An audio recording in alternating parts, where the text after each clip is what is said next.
जय हिंद। Welcome back to your channel R S J education 91। दोस्तों, हम लोग सेल के टॉपिक को देख रहे हैं। इससे पहले हम लोगों ने एक वीडियो देख लिया है। उसके आगे आज हम लोग सेल के बारे में समझेंगे। इससे पहले वाले वीडियो में हम लोग सेल को समझा था कि सेल क्या है, लेकिन आज हम लोग सेल के अंदर के पार्ट को समझेंगे, जैसे lysosome, Golgi boy, Indo plastic reticulum हो गया, राइबोसोम हो गया। ये सब के बारे में आज इस वीडियो में समझेंगे। तो चलिए स्टार्ट करते हैं। उससे पहले आपके लिए एक इन्फॉर्मेशन है कि लुसेंट का कंप्लीट जो है कि टेस्ट चल रहा है हमारे टेलीग्राम चैनल पे। ये टेस्ट आपको कैसे ज्वाइन करना है? तो इस टेस्ट को ज्वाइन करने के लिए आपको 100 रुपया पर मंथ जो है कि पेमेंट करना होगा, या तो आप पर सेट 10 रुपया पेमेंट करके इस सेट के साथ हम लोग के साथ जुड़ सकते हैं। यहाँ हम लोग डेली वाइज टॉपिक लेते हैं और उसी टॉपिक के आधार पर हम लोग टेलीग्राम पे शाम 4 बजे टेस्ट देते हैं। शाम 4 बजे क्या करते हैं? टेस्ट देते हैं। इसके अलावा एक और ग्रुप है हमारे टेलीग्राम पे जो कि फ्री ऑफ कॉस्ट है, एजुकेशन मॉल नाम है। तो आप लोग यहाँ आकर जुड़ सकते हैं। यहाँ पे हम लोग अभी क्या कर रहे हैं, तो मेडाइवल हिस्ट्री चल रहा है, मध्यकालीन भारत चल रहा है, और आज बाबर पढ़ाया जाएगा। इसका टेस्ट लिया जाएगा। ठीक है, तो चलिए स्टार्ट करते हैं। और आपको पेमेंट इस नंबर पे करना है। पेमेंट आप लोग गूगल पे के माध्यम से करके इसका रिसिप्ट आप हमको व्हाट्सएप पे, इसी नंबर के व्हाट्सएप पे आप लोग सेंड कर देंगे। तो मैं आपको इस जो ग्रुप है हमारा, क्या नाम है उसका, तो उसका नाम है मिशन ऑल एग्जाम क्लियर। यहाँ पे हम आपको ऐड कर लेंगे। तो चलिए, इन्फॉर्मेशन मिल गया। अब चलिए हम लोग अपने टॉपिक की तरफ बढ़ते हैं। तो आज हम लोग को क्या क्या पढ़ना है? आज हम लोग को जीव द्रव पढ़ना है, प्रोटोप्लाज्म पढ़ना है, कोशिका झिल्ली, सेल मेम्ब्रेन, कोशिका भित्ति, सेल वॉल, गोल्जी, ये सब इत्यादि पढ़ना है। तो चलिए हम लोग स्टार्ट जीव द्रव से करते हैं। तो जैसा कि मैंने आपको कल के वीडियो में बताया था कि जीव द्रव प्रोटोप्लाज्म क्या है, तो प्रोटोप्लाज्म के बारे में मैंने आपको बतलाया था कि ये अगर मैंने कोशिका बनाया तो कोशिका के अंदर जो क्या होते हैं, ढेर सारे जो पदार्थ होते हैं, मतलब छोटे छोटे जो कि द्रव होते हैं, उसी द्रव को हम लोग जीव द्रव प्रोटोप्लाज्म कहते हैं। ये प्रोटोप्लाज्म रहना कोशिका में इसलिए भी जरूरी है क्योंकि ये कोशिका के अंदर माइटोकॉन्ड्रिया हो गए, लाइजोसोम हो गए, राइबोसोम हो गए, ये सब इत्यादि जो होते हैं, तो ये जो आपस में एक दूसरे से टकराए ना, तो इसी चीज को मेंटेन रखने के लिए ये प्रोटोप्लाज्म जरूरी होता है। ये प्रोटोप्लाज्म जो है कि 80% इसमें वाटर होता है। कितना होता है? 80% वाटर होता है। और 1% की कमी होती है तो हमें प्यास का अनुभव होता है, और 10% इसमें कमी होने के कारण हमारी मौत हो सकती है। तो ये मैंने आपको कल ये सब सारी चीज बताई थी। आज मैं स्टार्ट कर रहा हूँ प्रोटोप्लाज्म से। तो प्रोटोप्लाज्म को हम लोग अगर देखें तो ये दो पार्ट में हम लोग इसे डिवाइड करते हैं। पहला को हम लोग करते हैं साइटोप्लाज्म, पहला को हम लोग करते हैं साइटोप्लाज्म, और दूसरे को करते हैं क्या? न्यूकोप्लाज्म। ये क्या है? साइटोप्लाज्म और न्यूकोप्लाज्म। तो ये साइटोप्लाज्म का मतलब हो गया, साइटो मतलब क्या? कोशिका। तो कोशिका के अंदर पाए जाने वाले जीव द्रव को हम लोग साइटोप्लाज्म कहेंगे, और वही केंद्रक के अंदर पाए जाने वाले जीव द्रव को न्यूकोप्लाज्म कहेंगे। यहां तक क्लियर है? चलिए, यहां तक आप लोग को समझ में आ गया कि ये जीव द्रव क्या है। अच्छा, जीव द्रव के मैंने बताया था कि इसकी खोज किसने की थी, तो पुरकेंजे ने की थी, ये आपको पता है। अब कोशिका झिल्ली पे आते हैं, सेल मेम्ब्रेन पे आते हैं। सेल मेम्ब्रेन क्या है? तो सेल मेम्ब्रेन जो है कि ये कोशिका के बाहरी झिल्ली जो होती है, इसी को हम लोग सेल मेम्ब्रेन कहते हैं। अगर मैं इमेज के माध्यम से आपको समझाने की कोशिश करूंगा। ये देखिए, यहाँ पे आपको सेल मेम्ब्रेन समझ में आ रहा है? ये है आपका सेल मेम्ब्रेन।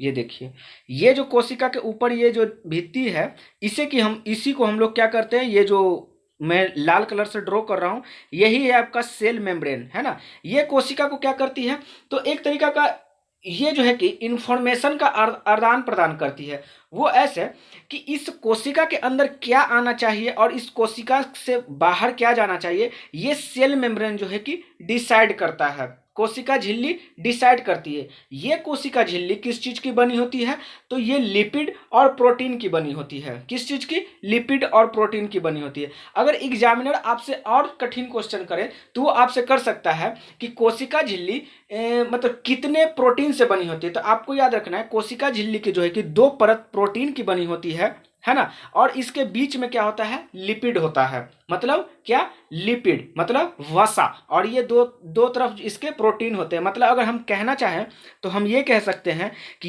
ये मेरा कोशिका भित्ति है, तो इधर वाला मतलब ये और ये आपका क्या है, तो प्रोटीन है, और बीच वाला भाग लिपिड है। ये हो गया कोशिका भित्ति के बारे में जानकारी। कोशिका की भित्ति का मैंने कार्य बता दिया कि ये जो है कि किस चीज को अंदर लाना है, किस चीज को कोशिका के बाहर लाना है, ये डिसाइड करती है। तो इसे ये जो है कि इसे हम लोग क्या कह सकते हैं, तो सेलेक्टिव, मतलब ये किसी चीज को सेलेक्ट करती है अंदर और बाहर आने के लिए, है ना। तो ये हो गया हमारा कोशिका भित्ति। अब आगे क्या था, आगे है सेल वॉल। सेल वॉल क्या होता है, तो अच्छा, ये कोशिका भित्ति जो है कि किस में पाई जाती है, तो ये प्लांट सेल और एनिमल सेल दोनों में पाई जाएगी कोशिका भित्ति, है ना।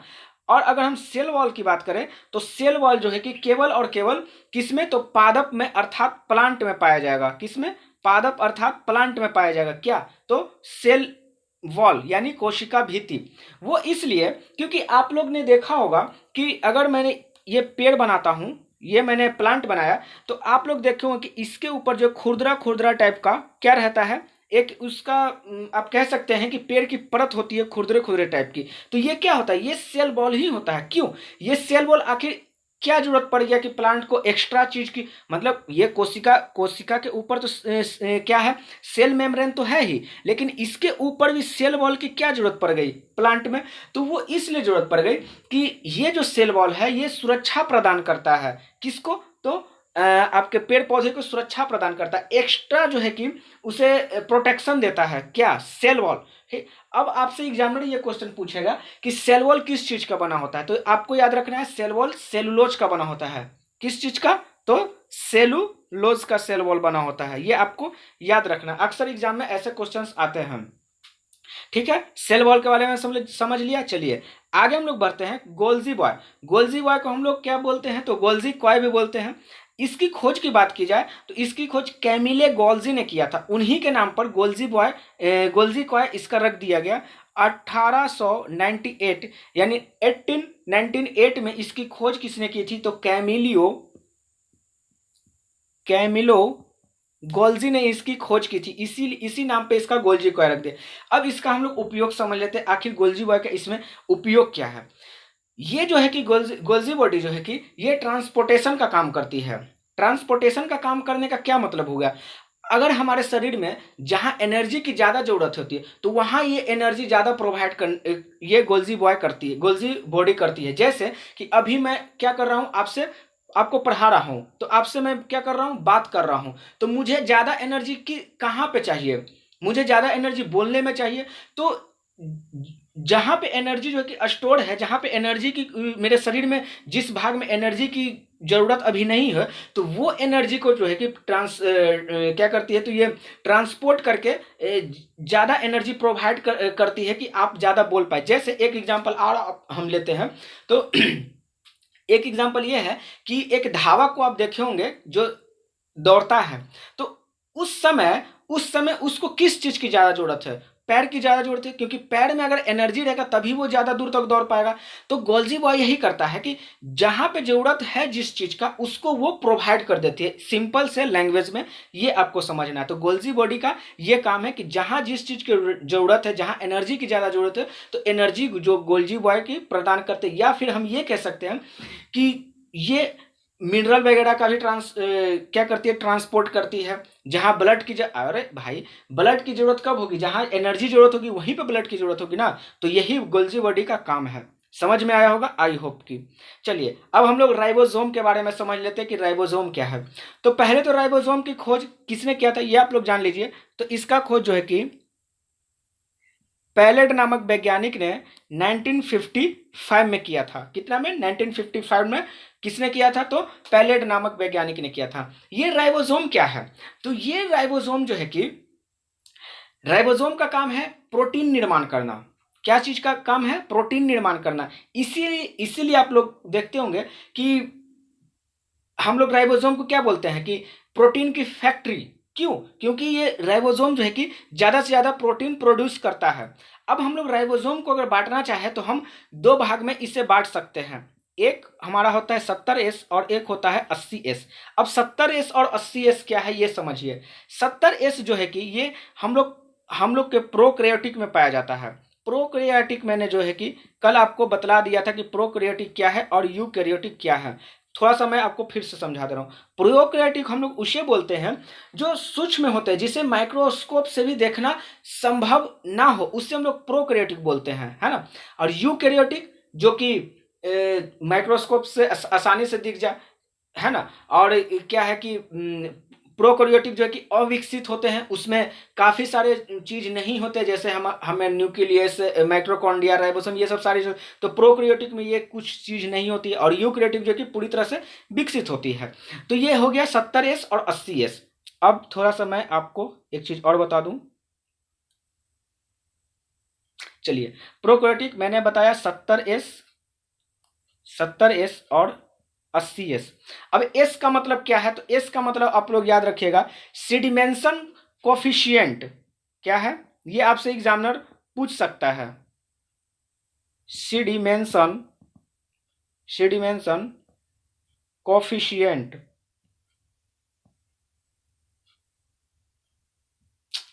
एक मिनट।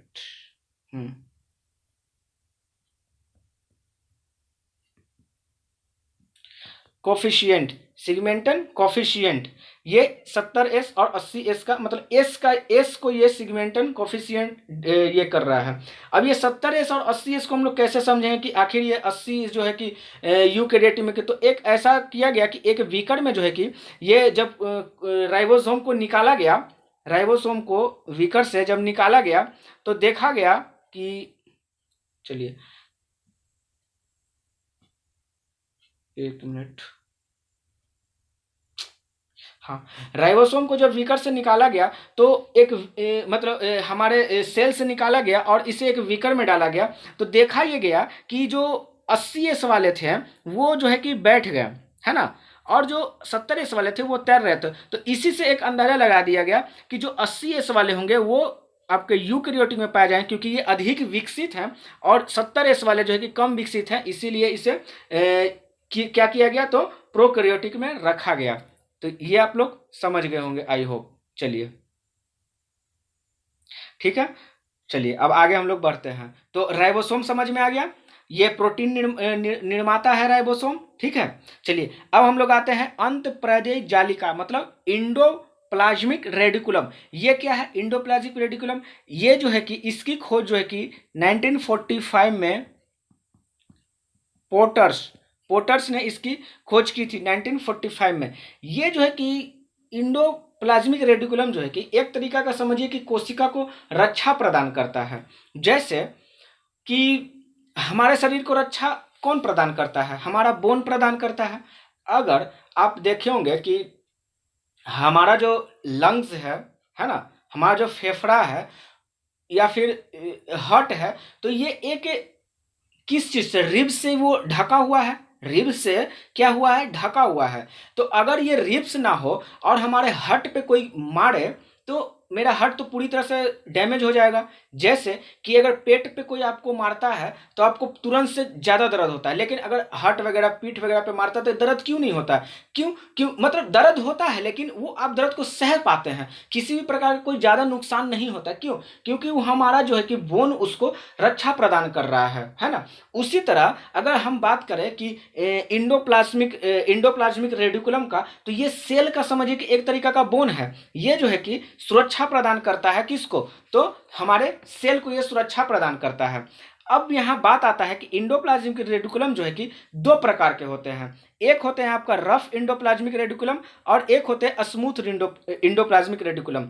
यहां पे मैंने दो इंडोप्लाज्मिक रेडिकुलम बना दिया है, ये मैंने बनाया है स्मूथ और ये मैंने बनाया है रफ, ठीक है।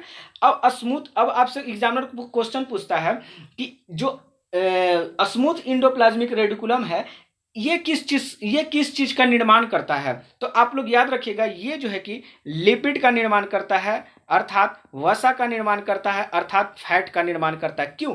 क्योंकि ये है स्मूथ। स्मूथ का मतलब क्या होता है? चिकना। हम लोग ऐसे भी बोल सकते हैं ना, स्मूथ।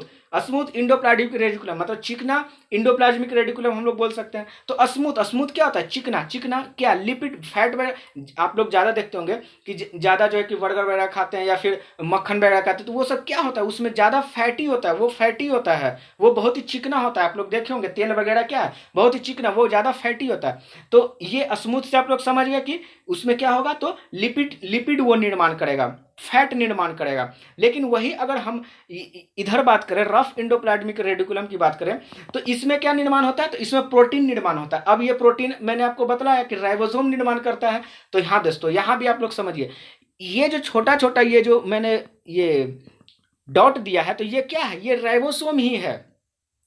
क्योंकि इंडोप्लाज्मिक रेडिकुलम पे के ऊपरी भाग पे जो है कि राइबोसोम पाया जाता है, और यही राइबोसोम आपको मैंने बताया प्रोटीन निर्माण करता है।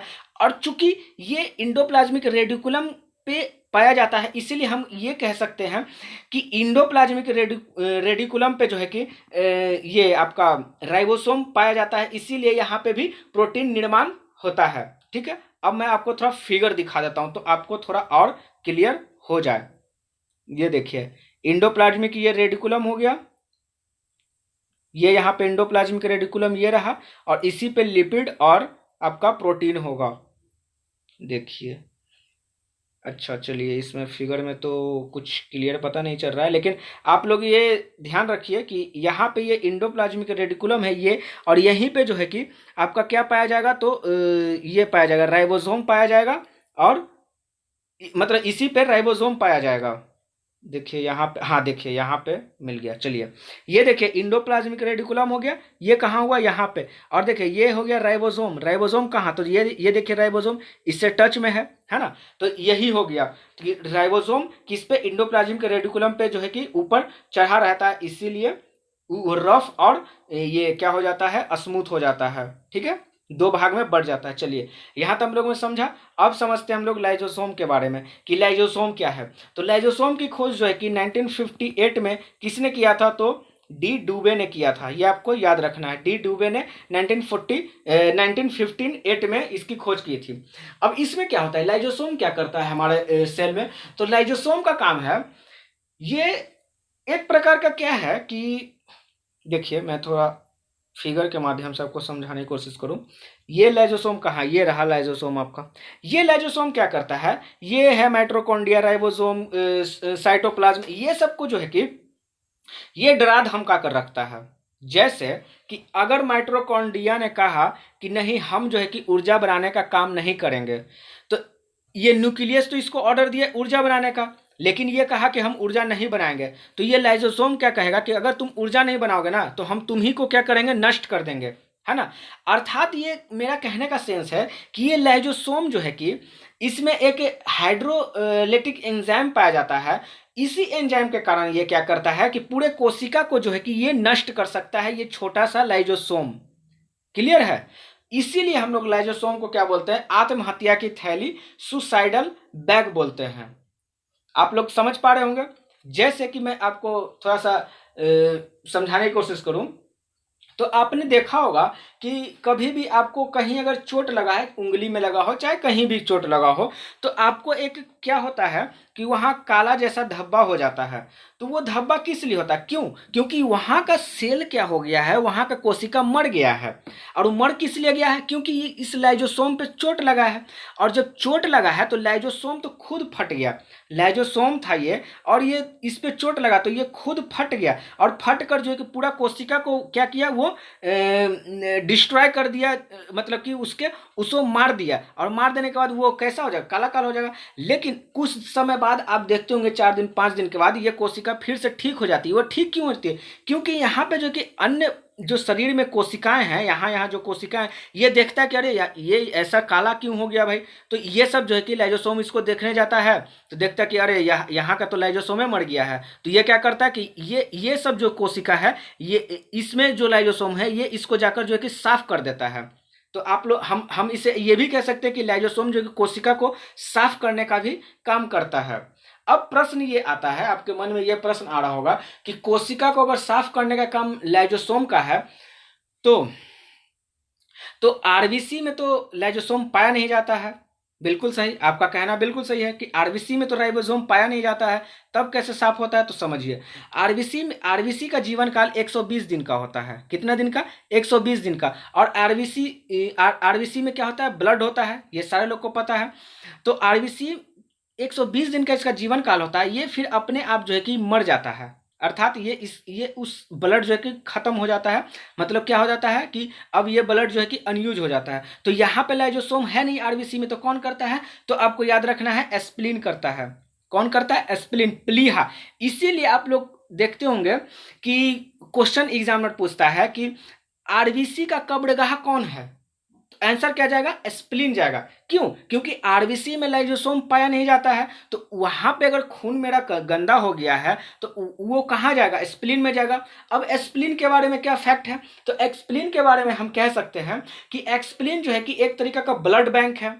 क्योंकि क्योंकि मैं इसलिए बोल रहा हूं क्योंकि आरबीसी के द्वारा जो जो जो 120 दिन में खून जो गंदा हो गया था, तो ये खून कहाँ जाकर जमा होता है? तो एस्प्लिन में ही जमा होता है। तो हम ये कह सकते हैं कि हाँ, एस्प्लिन जो है कि एक तरीका का हमारे शरीर का क्या है? ब्लड बैंक है।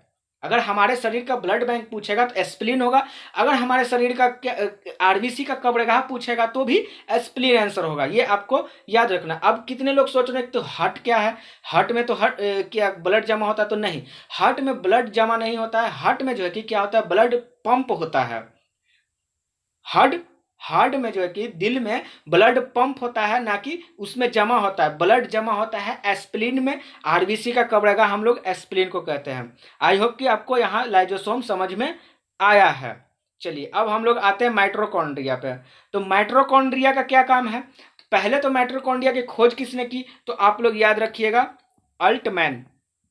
अल्टमैन 1890 में इन्होंने माइटोकॉन्ड्रिया की खोज की। और इसका अगर नामकरण की बात की जाए तो इनका नामकरण जो है कि वेंडा नामक एक वैज्ञानिक हुए, इन्होंने इनका नामकरण दिया, अर्थात इसको नाम दिया कि ये माइटोकॉन्ड्रिया है। अल्टमैन ने केवल खोजा कि ये कोई चीज है, लेकिन ये क्या चीज है ये किसने बताया? नाम किसने दिया? तो वेंड ने दिया, इनका वेंडा ने दिया इसका नामकरण।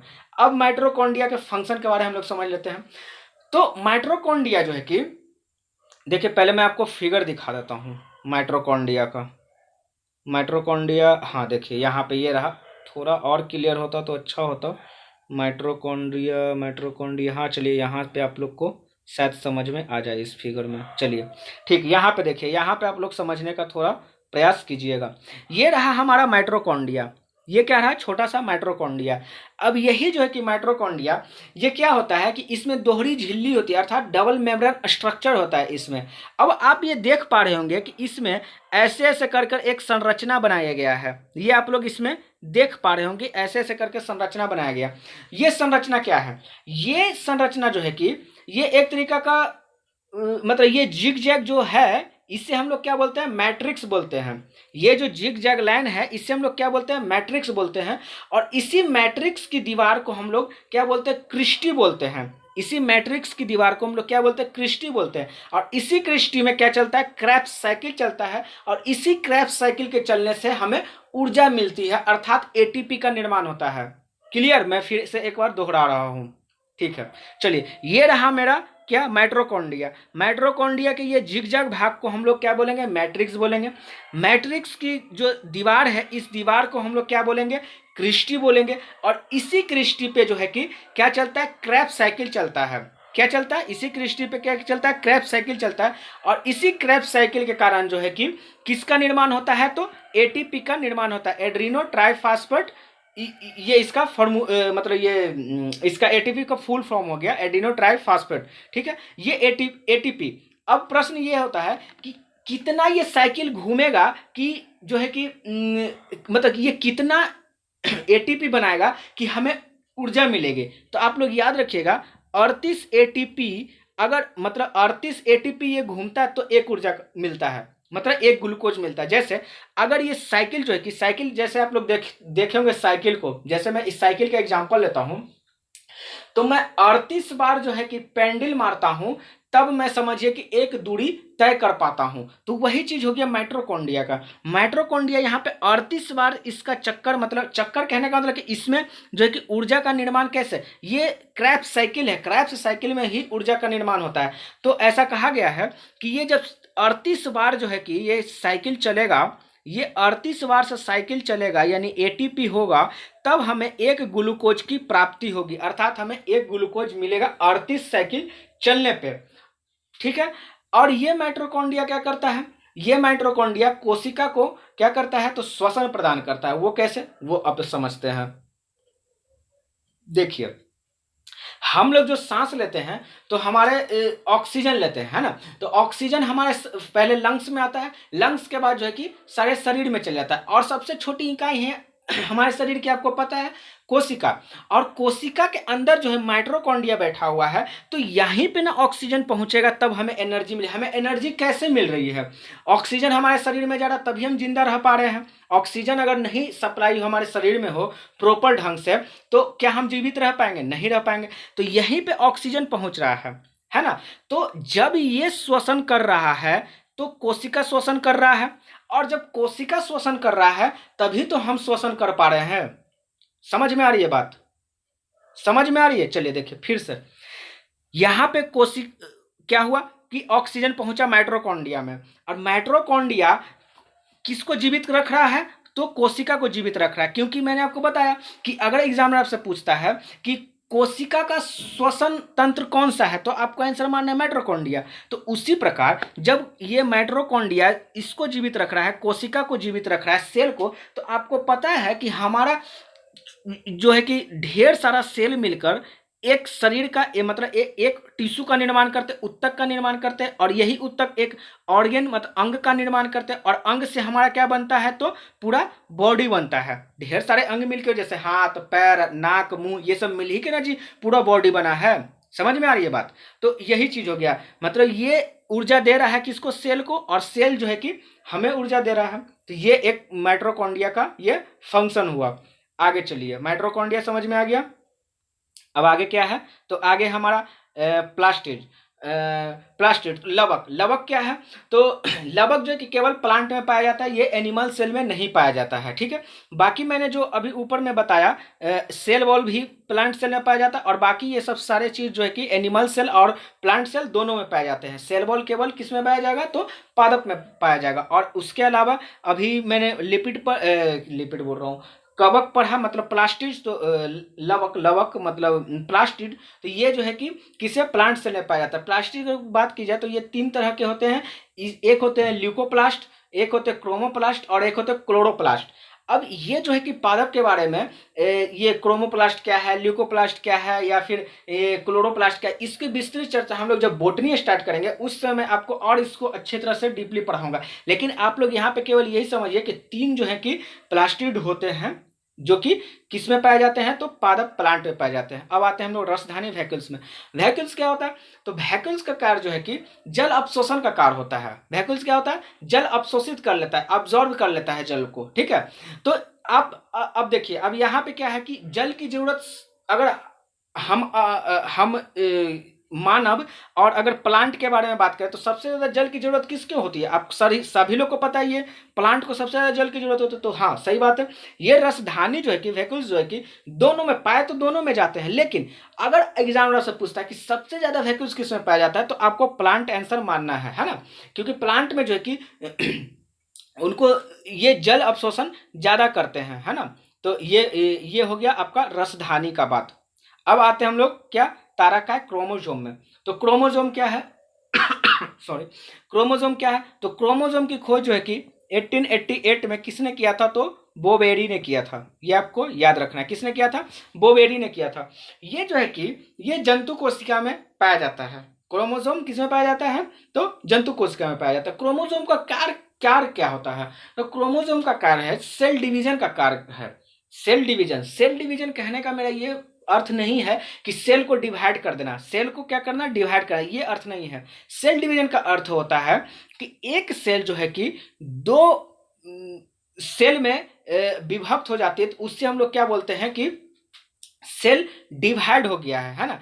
अब जैसे जैसे अभी आपको समझ नहीं आया, अब मैं आपको समझा रहा हूँ सेल डिवाइड का क्या मतलब होता है। देखिए, सेल डिवाइड जो है कि हमारे शरीर में सबसे ज़्यादा कहाँ होता है, तो लीवर में होता है।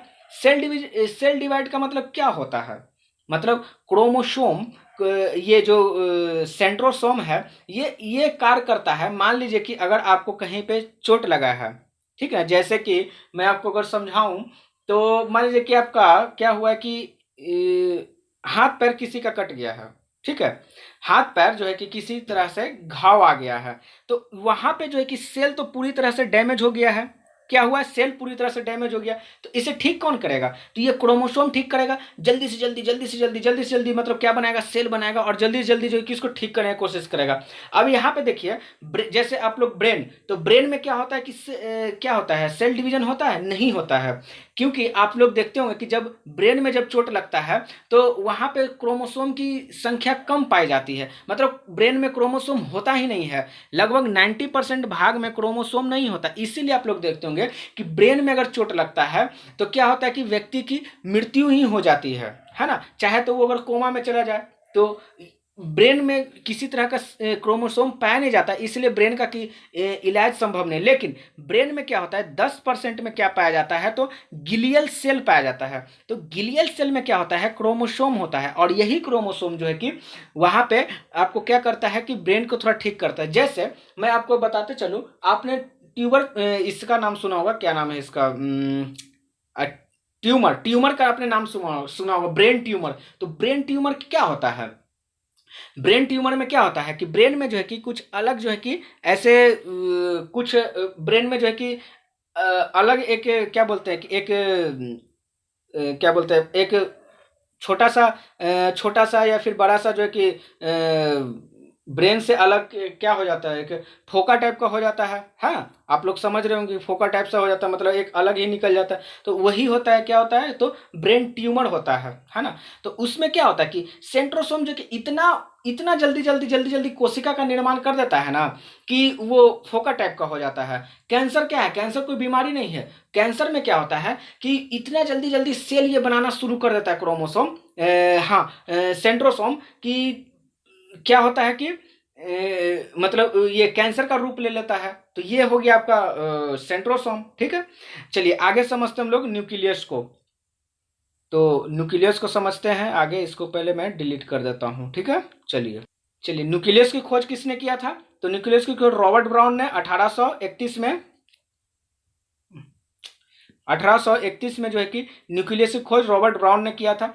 ये न्यूक्लियस क्या होता है, तो न्यूक्लियस जो है कि ये सेल का आप कह सकते हैं कि ब्रेन होता है, अर्थात हम इसे कह सकते हैं कि सेल ऑफ द ब्रेन कहेगा तो आपको न्यूक्लियस आंसर मारना है। न्यूक्लियस के अंदर क्या होता है, तो क्रोमोसोम होता है, क्रोमोसोम के अंदर ही डीएनए आरएनए वगैरह से सारा कुछ होता है, ठीक है। तो ये हमारा न्यूक्लियस। अब आते हैं क्या, तो सेरिला एंड फ्लैजिला। सेरिला एंड फ्लैजिला क्या होता है, तो ये एक कोशिका के ऊपर छोटे छोटे बाल होते हैं। क्या होता है छोटे, जैसे इमेज के माध्यम से समझिए तो ज़्यादा समझ में, ये देखिए यहाँ पे ये क्या है, ये सेल है, ये क्या है, प्रोकैरियोटिक सेल है, ये बैक्टीरिया का सेल है ना। ये जो बाल हैं इसी को हम लोग क्या बोलते हैं, तो फ्लैजिला बोलते हैं, ठीक है। और इसी के छोटे बाल को हम लोग क्या बोल देते हैं, तो क्या सीलिया बोल देते हैं, ठीक है, सीलिया फ्लैजिला। तो ये क्या किस में पाया जाता है, तो प्रोकैरियोटिक में पाए जाते हैं, ठीक है। और अगर बात की जाए कि सेलिया फ्लैजिला में बड़ा कौन है, तो आपको याद रखना है, तो फ्लैजिला जो है कि बड़ा होता है, ठीक है। चलिए आगे हम लोग बढ़ते हैं। आगे हमारा लास्ट है क्रोमोसोम। क्रोमोसोम क्या है, क्रोमोसोम ये है गुणसूत्र, ठीक है। ये क्या करता है कि ये रहता है न्यूक्लियस में, और न्यूक्लियस में रहता है, और ये क्रोमोसोम न्यूक्लियस के अंदर होता है, ठीक है। क्रोमोसोम कहाँ होता है, न्यूक्लियस, ये न्यूक्लियस बनाया है तो इसके अंदर क्रोमोसोम, और क्रोमोसोम के अंदर ही डीएनए आरएनए जीन्स वगैरह होते हैं, जहां से हमारी जो है कि अनुवांशिकी जेनेटिक का बारे में पता चलता है, ठीक है। ये क्रोमोसोम जो है कि ये टोटल जो है कि 46 होते हैं, ठीक है। कितने होते हैं, 46 होते हैं। और अगर जोड़े की बात की जाए तो 23 जोड़े होते हैं। मेल में बात की जाए तो 44 एक्स और वाई होते हैं, और फीमेल में बात की जाए तो 44 एक्स और वाई होते हैं, सॉरी सॉरी एक्स और एक्स होते हैं, एक्स और क्या होते हैं, एक्स होते हैं। एक्स और एक्स होते हैं। अब देखिए यहाँ पे जो 44 है, 44 ये सारे कुछ सेम होते हैं।